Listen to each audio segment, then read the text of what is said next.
What would you do if someone stopped breathing? CPR. Exactly. Now imagine this happening back in 1702. Oh boy, do I want to hear this? This story is from a book called The Mystery of the Exploding Teeth and Other Curiosities from the History of Medicine by Thomas Morris. Sounds interesting. The chapter is called Death of an Earl. Meet Anthony Gray, the 11th Earl of Kent, age 57. In high society back then, people often played bowling in the evenings. Not in a bowling alley, but on a lawn. So while they were playing, someone suddenly shouts, "The Earl is dead!" Just like that. The doctor rushes over and, yep, completely dead. What a party pooper. This chapter is a record by Dr. Charles Goodall about how everyone tried to bring him back. And their first brilliant idea? Bloodletting. But he's not breathing. He's dead. Why bloodletting? They believed he had bad blood that needed to be removed. So they cut both arms and drained about 12 ounces of blood from each. Basically, 2 cans of soda. I'm pretty sure that would just kill him faster. Next, they grabbed camel urine from Egypt and shoved it up his nostrils. To wake him up? Exactly. Then they used something called Vinum Benedictum. That sounds like a Harry Potter spell.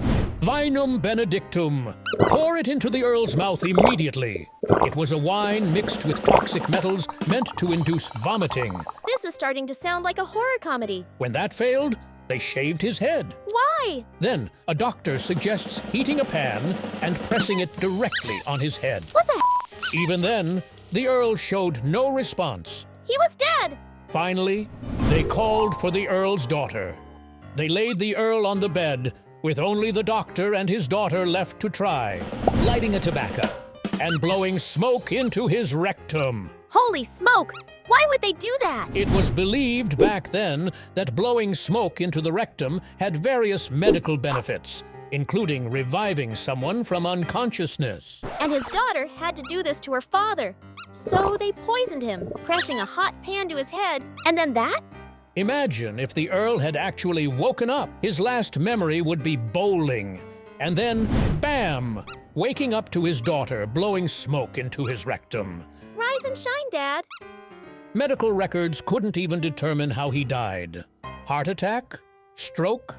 All they knew was everyone was trying to help with love and pure intentions. Listening to this, I feel lucky to be living in the modern age. Next time you hear someone complain about modern medicine, just remind them of the Earl's story.